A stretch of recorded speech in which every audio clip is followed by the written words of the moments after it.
can't get out of the way of any punches. You don't have any head movement, and fighting a guy like so how do you think you're gonna beat me? Actually, I'm gonna overwhelm you with pressure. I'm gonna hit you hard. My significant strikes are going to hurt you. All or nothing. No fear. No surrender. Touch one, touch all. When one rises, we all rise. When one falls, we all fall. Let's lift each other up. Heated words exchange. When Anthony Joshua and Jake Paul went live on Instagram, no one expected what was about to happen. What started as harmless banter between two very different fighters quickly spiraled into one of the most talked about moments in modern boxing.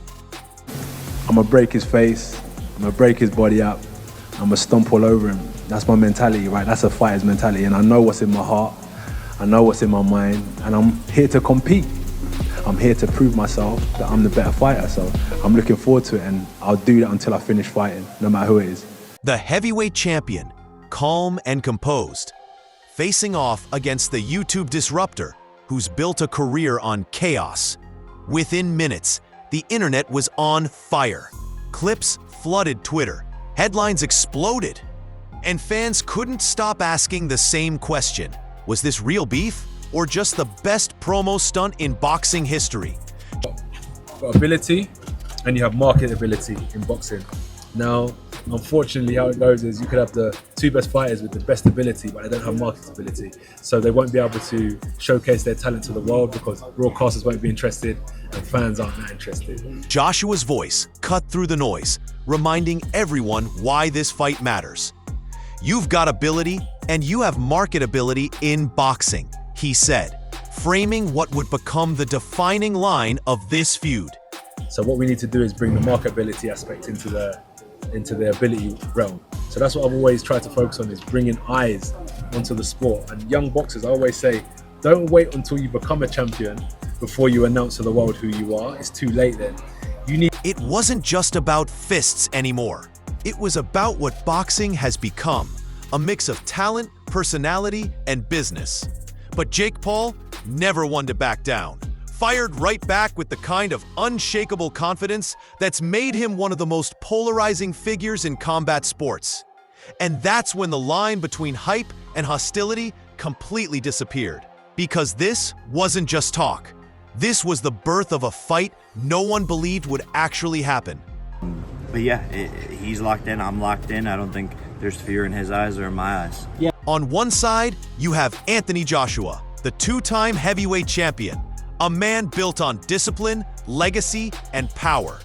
The product of Olympic gold and years of hard training. Calm under pressure, sharp in interviews, and a walking billboard for everything boxing used to stand for: respect, class, and technical mastery. Yes, sir! Yes, sir!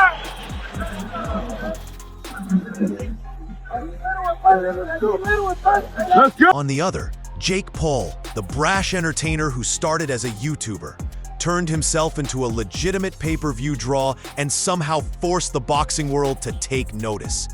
Jake doesn't play by the sport's old rules. He breaks them, bends them, and monetizes the chaos. Every insult, every post, every fight, it's all part of the show. Their paths crossed through subtle jabs on social media, playful challenges that escalated over time. 100%, 100%. I saw boxing, I saw my skill, I saw what others don't see in my discipline and how hard I work in the gym, and so I know what I was capable of since day one, and that's why I always used to talk so much more shit. But it was that heated Instagram Live, the one everyone's talking about, where the energy changed. Joshua's patience cracked. Jake's bravado hit new heights. The tension wasn't scripted, it was raw.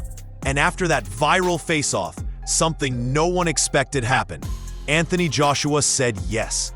In a recent media scrum, Joshua finally explained why. You need to get people following you, so by the time you're a champion, everyone's ready to buy a ticket. I want to see this guy, he's in town. And that's why we need to bring the marketability aspect. So I looked at it and said, wow, this is a great opportunity to showcase myself to the whole world. And God willing, my prayers are answered and I get the job done and I hurt Jake in spectacular fashion and get a victory. All that market then comes over to me and I can focus on other fighters that have pure ability that need this promotion I can bring to the table. Speaking to reporters, he revealed his mindset with brutal honesty. You've got ability, and you have marketability in boxing. Now, unfortunately, how it goes is that you can have the two best fighters with the best ability, but they don't have marketability, so they won't be able to showcase their talent to the world. Joshua wasn't chasing clicks or headlines. He was thinking about the bigger picture, the future of boxing itself. He continued, "That's why I said yes, to bring marketability into the ability realm.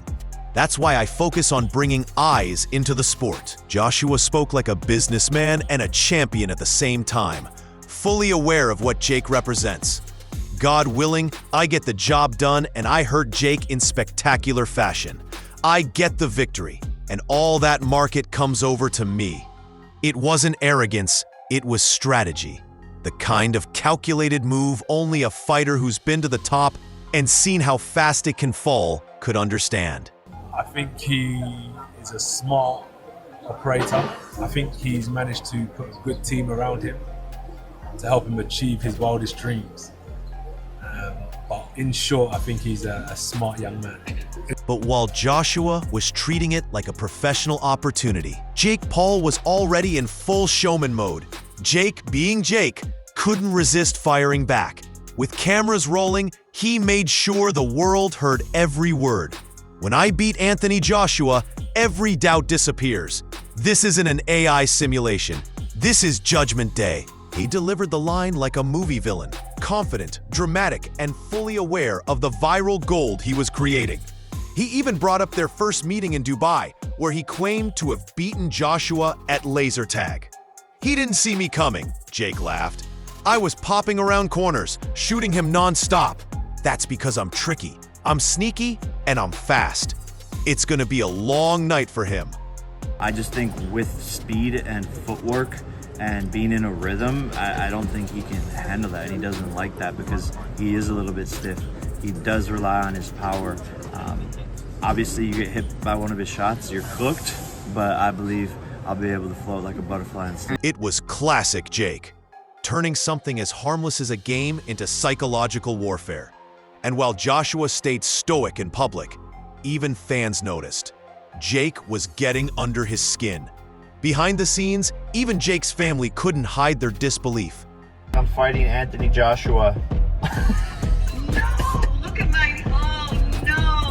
Are you crazy? What the? Are you scared? No, I'm terrified. When Jake told his mom he was fighting Joshua, she froze. "No.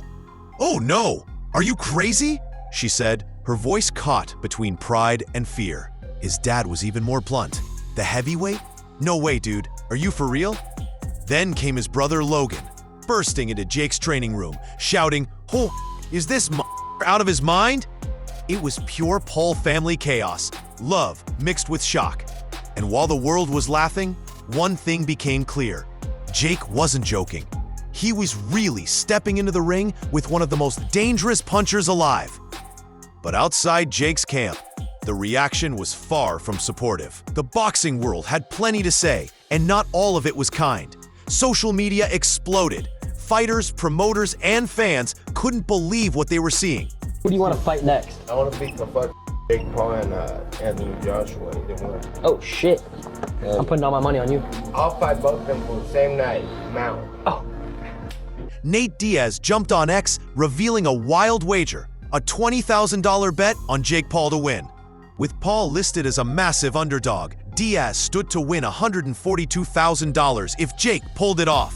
He even captioned his post, "I'll take them both out same night and then they fight," throwing more gasoline on the fire.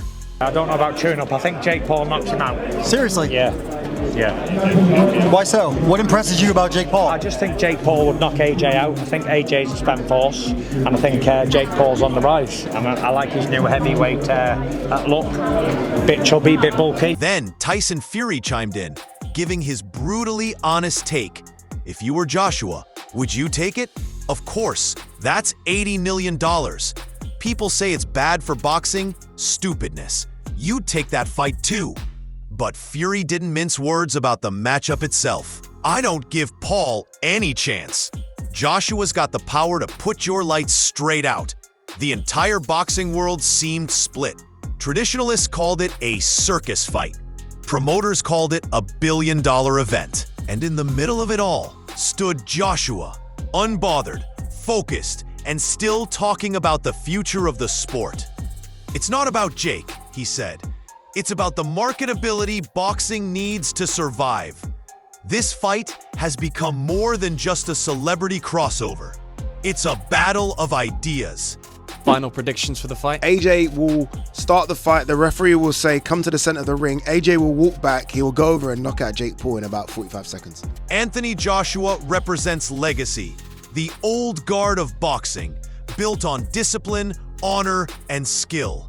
He's been knocked down, counted out, and climbed back up. He knows what it means to fight for redemption. Jake Paul, on the other hand, represents the new era. Viral moments, brand deals, global streams, and headlines that reach millions beyond the boxing ring. Joshua put it best. I'm confident in myself. I've been through ups and downs. I'm hungry, and I'm here to fight my heart out. Jake countered with his trademark confidence. This is Judgment Day. When I beat Anthony Joshua, no one can deny me. I mean, I think I should be getting the World Heavyweight Championship belt for this fight. But yeah, that's always been the goal, is to become world champion. I think that would be the next step. Two men, two different worlds, but one ring. And when they finally meet, it won't just be a fight for victory. It'll be boxing's identity crisis, tradition versus transformation. On December 19th, Under the Lights of Miami, streamed live across the world on Netflix, the YouTuber faces the world champion. Britain's Goliath versus America's wild card. Legacy versus viral fame. Every punch, every stare, every round will decide not just who wins, but what the future of boxing looks like. Because when that bell rings, one of them walks out with more than just a victory. They walk out with the power to define what the sport becomes next. So the question remains, who's really ready for Judgment Day? Let us know your thoughts in comments below. All right, guys. For the best updates on boxing news, moments, events, and actions, subscribe to Knockout Updates and turn on notifications to never miss out on quality content. And check out our other videos. Until next time, peace out.